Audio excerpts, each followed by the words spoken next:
ele, e como raiz de uma terra seca, não tinha aparência nem formosura.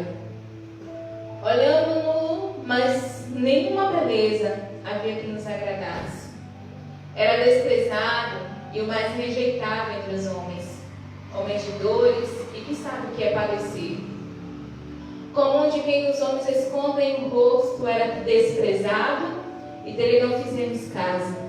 Certamente ele tomou sobre si as nossas enfermidades e as nossas dores levou sobre si. E nós o reputávamos por aflito, ferido de Deus e oprimido, mas ele foi transpassado pelas nossas transgressões e moído pelas nossas iniquidades. O castigo que nos traz a paz estava sobre ele, e pelas suas pisaduras fomos sarados. Amém. Glória a Deus. Pai, eis a tua palavra aqui nessa noite. Manifesta a tua vontade, manifesta a tua presença neste lugar, Senhor. Te pedimos que, mesmo nesse número reduzido de irmãos, que a tua presença seja manifesta de uma forma a deixar esse culto marcado com a tua presença, Espírito Santo de Deus. Fica à vontade em nosso meio e trabalha como o Senhor quiser. Eis-me aqui. Usa-me nessa noite, em nome de Jesus. Amém. Podemos assentar, queridos? Como eu disse, na quarta-feira eu estava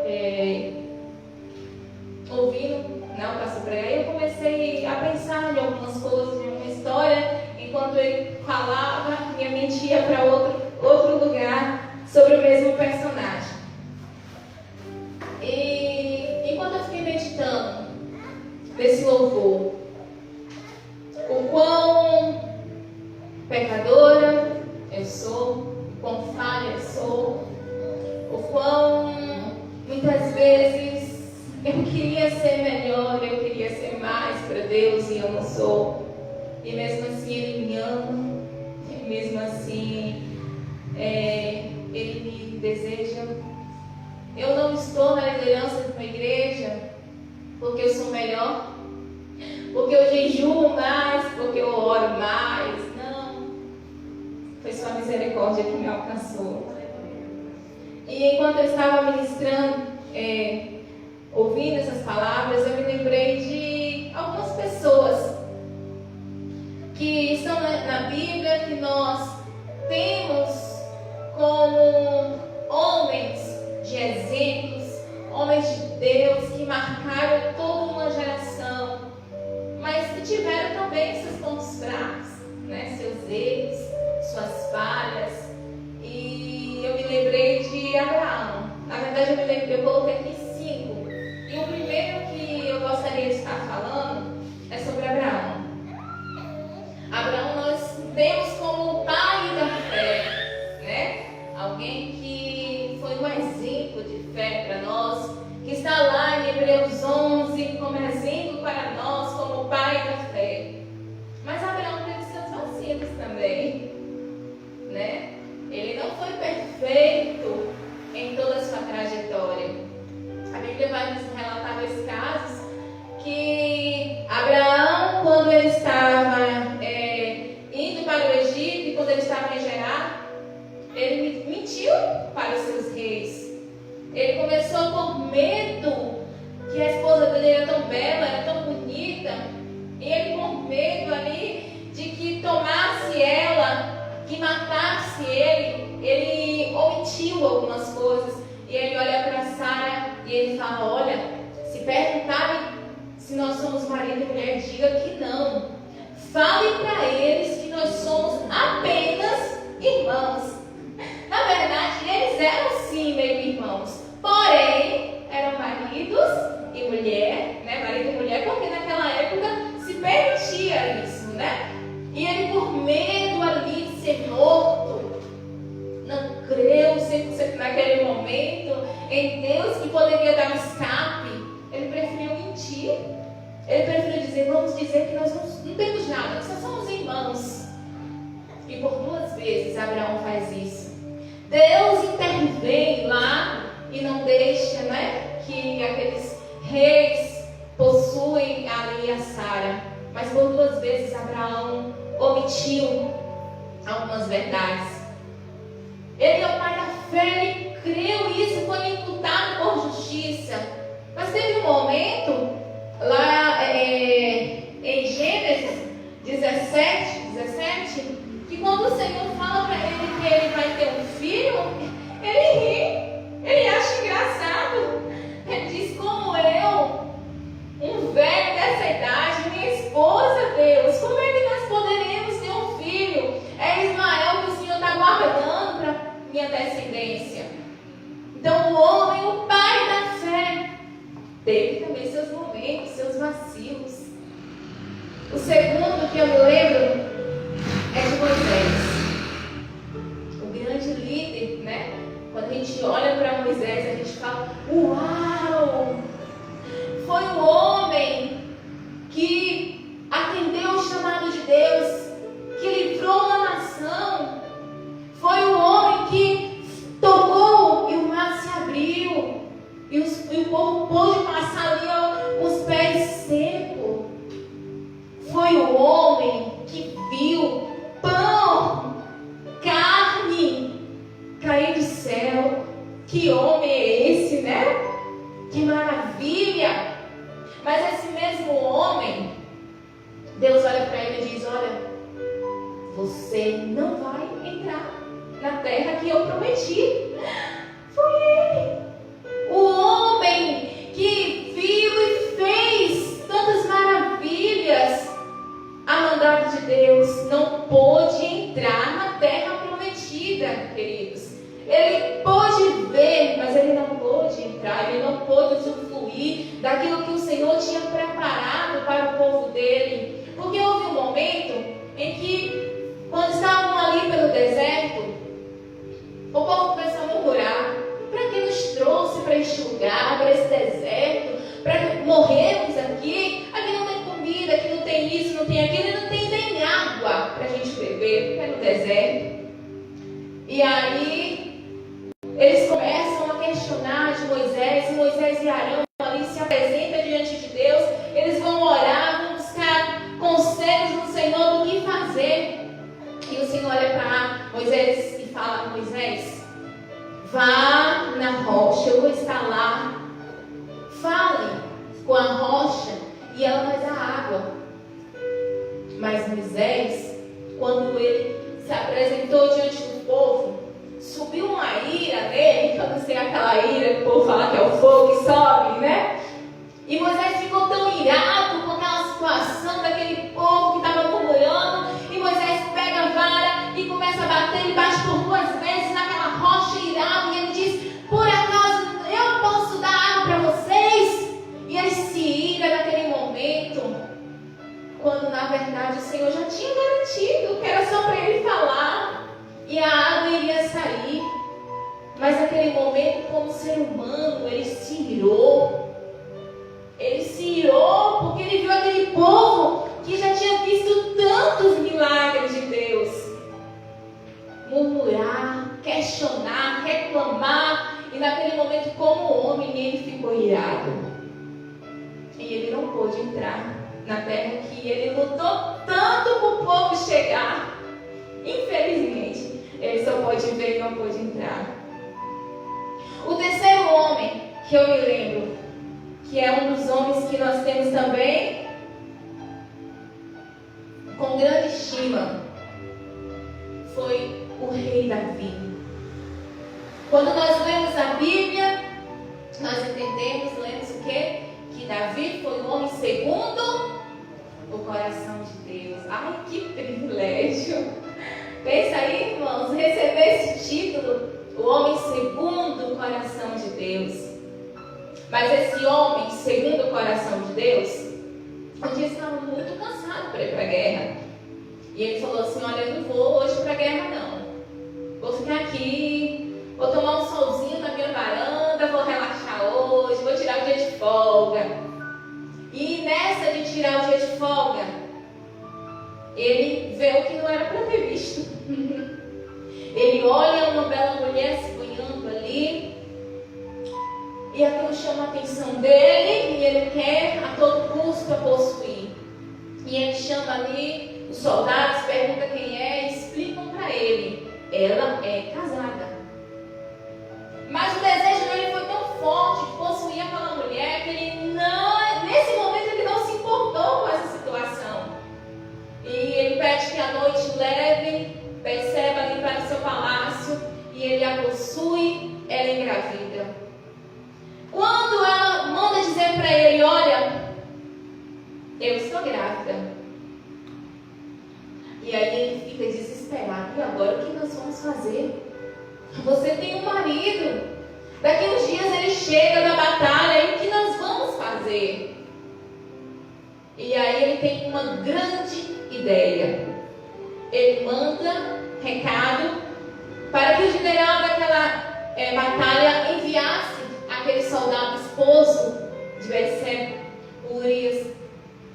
E ele tem uma grande ideia. Ele fala assim, olha, se Urias está com ela, ele vai achar que ela está grávida dele. Pronto, tudo resolvido. Mas ninguém consegue. Podemos até enganar o homem, né? Mas ninguém consegue enganar Deus. E Deus com seu dedinho lá, aquele homem não vai para casa, fica na porta do palácio, diz, não, eu não posso ir para casa. Eu vou comer, eu vou beber, eu vou deitar com minha esposa, sendo que os meus companheiros estão na batalha. Não, longe de mim fazer isso. E aí Davi vai para o seu quarto, imagina ali desesperado. E agora? O que eu vou fazer? A minha ideia não deu certo. Eu tenho que pensar alguma coisa. Vou embebedar ele. Vou dar bastante vinho para ele. Ele vai ficar bêbado. E aí ele vai querer ir para casa dele. E o homem mesmo bêbado deita na porta do palácio lá e diz, não vou para casa. Aí Davi fala, pronto, agora não tenho mais o que fazer. Já fiz de tudo que eu podia e o homem não quer ir para casa. Então vamos para a batalha. Agora eu tenho outra ideia. Infelizmente vai ter que morrer. Não quer fazer o que eu mandei.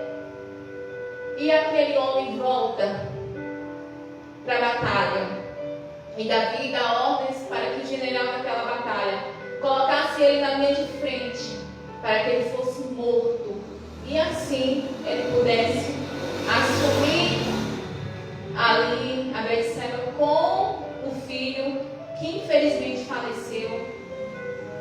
E depois Davi teve a sua família de uma certa forma destruída por conta desse pecado. Mas nós continuamos vendo que ele era um homem segundo o coração de Deus. O quarto homem, Pedro, o grande discípulo de Jesus, né? Toda vez, quase todas as vezes que nós ouvimos uma história ali de Jesus ali, lendo o Novo Testamento, a gente vê sempre sobre Pedro, né? Porque foi um discípulo que se destacou. E Pedro, esse grande discípulo, ele era meio afoito. Você não podia mexer muito com ele não, não podia pisar muito no carro dele não, que ele não aguentava muita coisa. Teve um dia que os discípulos estavam todos juntos, iam ceiar, e o Senhor olha para eles e começa a dizer, olha, um de vocês vai me trair. Pedro, epa, quem é que vai ser? Quem é que vai ser, Jesus? Diga quem é que vai ser esse. E o Senhor olha para ele e diz, olha Pedro, Satanás pediu para se andar com você. E Pedro, não Senhor, comigo não. É ruim, comigo mesmo não. Eu estou pronto para ir para a morte, para a vida contigo. Eu não abro mão, Senhor. Eu estou contigo porque der o que é. E o Senhor, tá bom, espera. Quando estão lá no Monte das Oliveiras, que Jesus estava orando, e os discípulos ficaram indo, quando Judas aparece com aquela multidão para prender Jesus, né? Alguém muito afoito pega a sua espada e corta a orelha, né? Machuca ali a orelha daquele Centurião que nos leva a crer que era Pedro. Depois, aquele Pedro que tinha falado com o Senhor: olha, eu estou contigo para o que der e vier, eu estou contigo, eu não abro mão do Senhor. Quando Jesus é preso, que está ali no palácio, o Senhor tinha falado para ele que antes que o galo cantasse 3 vezes ele negaria. E quando a primeira pessoa, uma criada, passa e diz: você estava com ele, eu lembro de você. Eu? Você deve estar enganado. Nunca vi esse homem. Depois, mais um pouquinho, ele passa, alguém olha para ele e diz: você parece que era um dos que andavam com ele. Não, eu nunca vi esse homem. Depois, um outro novamente encontra Pedro e diz: você estava com ele sim? E Pedro: não vi esse homem. De repente o galo canta, e aí ele lembra das palavras que Jesus, e eu imagino naquele momento, passando na mente dele, as palavras que ele havia dito para Jesus: eu estou contigo até a morte, Jesus, eu nunca vou te trair, eu estou contigo. E ele lembrar que por 3 vezes ele havia falado que ele não conhecia Jesus, que ele nunca tinha estado com Jesus. E o quinto e último que eu quero trazer aqui é o grande apóstolo, né? Que nós conhecemos, o Paulo, né? Quando nós lemos a Bíblia, nós vemos os relatos, as profundezas, as maravilhas que o Senhor revelou a Paulo. Foi coisas grandíssimas, coisas maravilhosas que o Senhor revelou a Paulo, que fora ele, nenhum outro homem na terra viu tantas coisas, tantas maravilhas, que segundo ele não era lícito contar muitas coisas que nós talvez não teríamos estruturas para ouvir. Mas esse homem, um dia ele estava com Barnabé, eles iam fazer uma viagem. E aí chamaram João Marcos para ir junto. Foram viajando fazer essa viagem missionária. Chegou no meio do caminho, João Marcos deu um signal neles e resolve dar umas escapulidinhas e volta para casa. Os dois continuam a viagem normalmente, Paulo e Barnabé. E aí, em uma outra viagem, junta novamente para poder conversarem, Paulo e Barnabé. Vamos para a viagem novamente? Vamos! Aí Barnabé resolve: vamos levar João Marcos com a gente. Porque o coração de Barnabé era puro, ele tinha perdoado o que João Marcos tinha feito. Paulo não. Paulo pula lá. Quero ele comigo não. Lembra da última vez que ele fez com a gente? A mágoa do coração. Lembra o que ele fez com a gente? Deixou a gente lá sozinho, ó, e se mandou. Não quero ele comigo não, de jeito nenhum. E aí Barnabé vai tentar convencer ele: mas Paulo, foi há um tempo atrás, talvez ele mudou, agora ele vai andar. Paulo não quis nem saber: eu não vou. E a própria Bíblia diz que a briga foi tão feia entre os dois, que os dois se separaram. E cada um arrumou outro parceiro e seguiram caminhos distintos. Tudo por conta de João Marcos, que Paulo não queria de forma nenhuma junto mais. E aí eu me pergunto, se esses grandes homens de Deus cometeram pecados, imagine essa pessoa aqui que está diante de você. Falharam. Imagine essa pessoa que está diante de você. Nós não somos santos. Nós não somos perfeitos. Nós estamos aqui nessa terra procurando, sim, dia após dia, nos santificar e ter uma vida santa e reta diante de Deus. Mas nem sempre nós conseguimos. Eu vou confessar para vocês que ontem eu fiquei irada. Fiquei irada, irmãos. Eu estava no mercado com minha filha. Eu vou confessar, amor, que confesso, deixa eu alcançar a misericórdia. Eu estava no mercado com minha filha, né? Nós fomos fazer compra. E o mercado estava muito cheio. Desde sábado, o açaí, né? O atacadão estava bem cheio.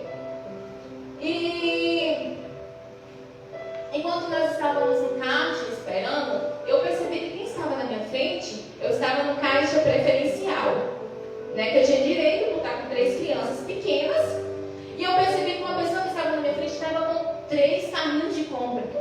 A compra dele foi muito grande mesmo. Foram 3 carrinhos cheios, e lá aqueles carrinhos grandes, né?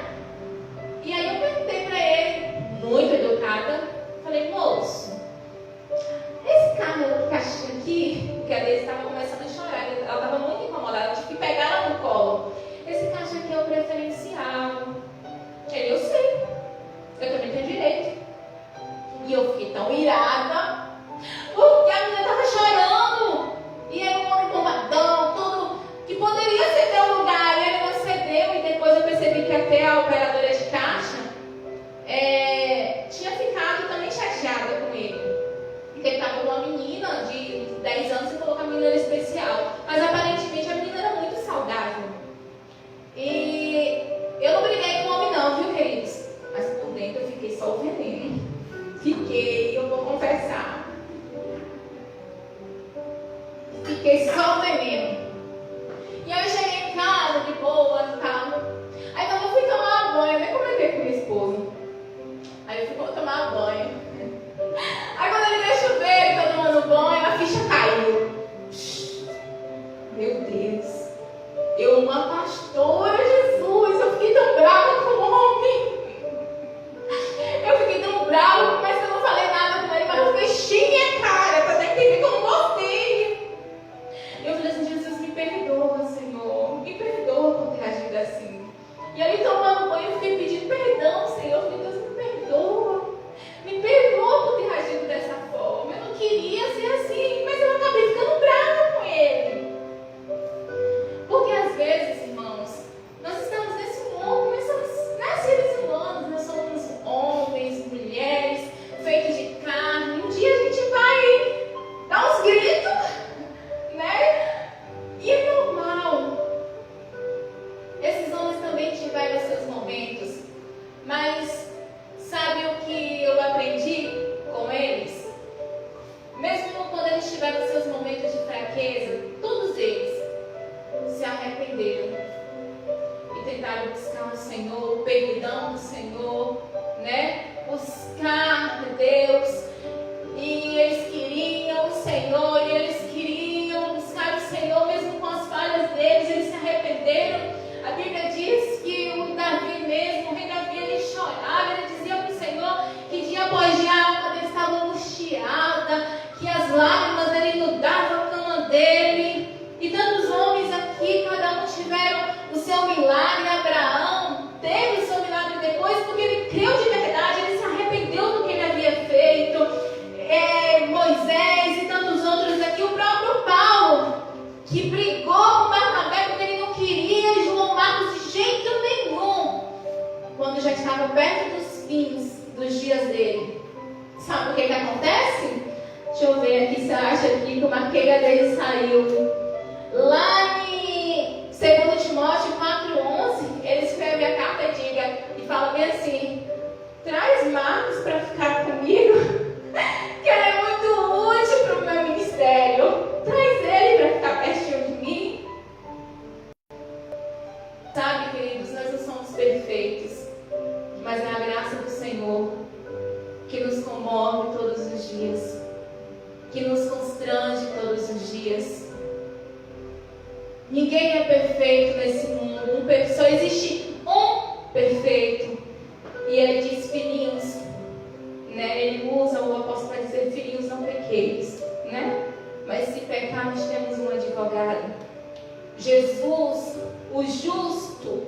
Ele é o único justo, o único santo que existe nesse mundo, queridos. A Bíblia diz que antes o povo vivia na lei, né? E o negócio era duro. Pecado tinha que ser pago ali. Tinha uma sentença para os pecados.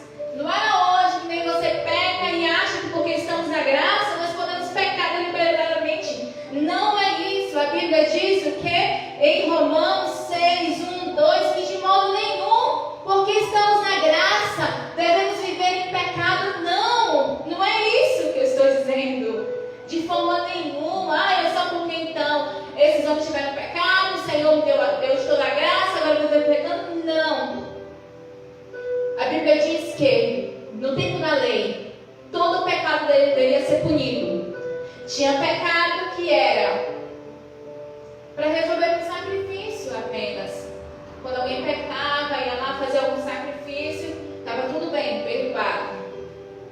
Tinha alguns pecados que era o preço era a morte. Pecou, tem que morrer. Não existia, mas isso aconteceu. Não, pecou, tem que morrer. Tinha outros pecados que eram tão graves,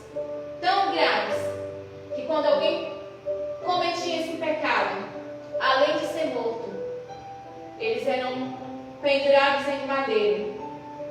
E ali naquele madeiro, era para que todos ficassem cientes que não seria tolerado no arraial aquele pecado. E ficavam ali, naquele madeiro, para que todos temessem, não cometessem o mesmo pecado. E naquele madeiro, a pessoa era considerada maldita, desprezada por Deus. Era uma forma, de certa forma, uma forma de amedrontar as pessoas e dizer, não será tolerado aqui.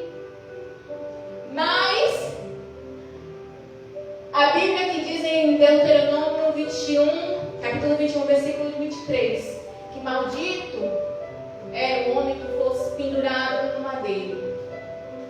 Um dia, o nosso Senhor, lá no céu, perfeito, lindo, santo e justo, resolve descer aqui na terra. E ele vem simplesinho numa manjedoura, e ele cresce, viveu 33 anos aqui na terra, conheceu todas as nossas dores, todas as nossas ansiedades, todos os nossos medos. Ele conheceu tudo. Foi 33 anos de experiências. E depois de 33 anos, ele resolve se entregar por nós. Maldito era o homem que fosse pendurado no madeiro. Mas ali era um pecado mesmo, sabe? Aquele que era para dizer com o arraial, olha, isso não será tolerado. E o Senhor fala, eu fui o único que cumpri toda a lei. Eu sou o único santo. Eu sou o único justo. Então, o que eu faço? Eu vou morrer pelos seus pecados, pelos meus pecados, para que nós pudéssemos viver uma vida de dignidade, queridos. Todos nós estávamos condenados ao pecado, ao inferno. Todos nós estávamos condenados ao inferno. Não tinha mais o que fazer. Mas ele, sendo santo, sendo justo, enfrentou uma morte tão vergonhosa, uma morte de cruz, somente para nos dizer que ele nos ama. Mesmo sendo falhos, mesmo sendo pecador, ele nos ama. E ele se importa conosco mesmo assim. Que ele quer, que ele nos quer mesmo assim. A morte do Senhor naquela cruz não foi em vão. Ele morreu, a Bíblia diz que naquele momento, quando ele morre, o véu do templo se rasga de cima a baixo. E naquele momento, nós tivemos livre acesso ao Pai. E a partir daquele momento, como acontece uma cena como aconteceu comigo ontem, debaixo do chuveiro mesmo, eu posso dizer, Senhor, me perdoa. Eu não queria ser assim. Ele te ama. Aleluia. Ele nos ama, querido. Mesmo sendo falho, não existe ninguém perfeito. Desconfie de alguém que se acha perfeito demais. Desconfie dessa pessoa. Esse que chega e diz, o reteté, fala aí, e a santidade é Só Jesus. Somos homens e mulheres falhos, com nossas fraquezas, com nossos erros, mas que dia após dia queremos mudar, queremos viver uma vida digna do Senhor. Ele morreu por nós. Sabe o que é graça? É um favor imerecido. Nós não merecíamos tanto amor, tanta compaixão. A Bíblia diz que nós não somos consumidos, porque a misericórdia do Senhor, ela se renova dia após dia. Você já pensou se a misericórdia do Senhor não tivesse se renovado hoje por você? Talvez se a misericórdia do Senhor não tivesse renovado hoje, a minha situação estaria bem crítica. A sua também. Eu tento todos os dias, queridos. Todos os dias ao acordar, eu falo, eu quero Deus. Eu quero Deus. Hoje eu quero ser crente. Jesus, me ajuda a ser crente. Eu quero viver uma vida de santidade. Eu quero viver uma vida digna do Senhor, digna dos céus. Mas pode ser que eu cometa algum erro. Mas Ele está pronto a me perdoar. Ele está pronto a me receber. E eu quero te dizer, não importa. Não sei o que foi que você cometeu. Não importa o tamanho do seu pecado. Ele é poderoso para nos perdoar se nos arrependermos de verdade. Se buscarmos o arrependimento de verdade, Ele nos perdoa. Ele nos ama. E o que Ele mais quer é se relacionar comigo e com você. A morte dele não foi em vão. Não foi em vão. Ele não passou aquela morte tão vergonhosa para dizer, não, só foi isso, não. Ele diz, eu venci. Agora vocês são meus. E eu vou preparar um lugar. E quando estiver preparado, eu vou voltar e vou levar todos aqueles que desejam, que anseiam estar perto de mim. Jesus está voltando, queridos. A Bíblia diz que está mais perto do que nunca da volta do Senhor. Aleluia. E a Bíblia também nos afirma que Ele vai levar um povo seu, justo, santo e de boas obras. Mas você olha assim, mas eu sou tão falho. Dia após dia se renda ao Senhor, se entregue a Ele. E eu tenho certeza que Ele é poderoso para nos perdoar, para nos transformar, para fazer um milagre em nossas vidas. Mais do que dizer, Jesus quer te dar cura, Jesus quer te dar bênção, Jesus quer te dar isso, eu quero te dizer que Ele te ama e Ele quer te dar vida, e vida com abundância. A paz que você precisa, o abraço que você precisa, o amor que você precisa, Jesus tem para lhe dar.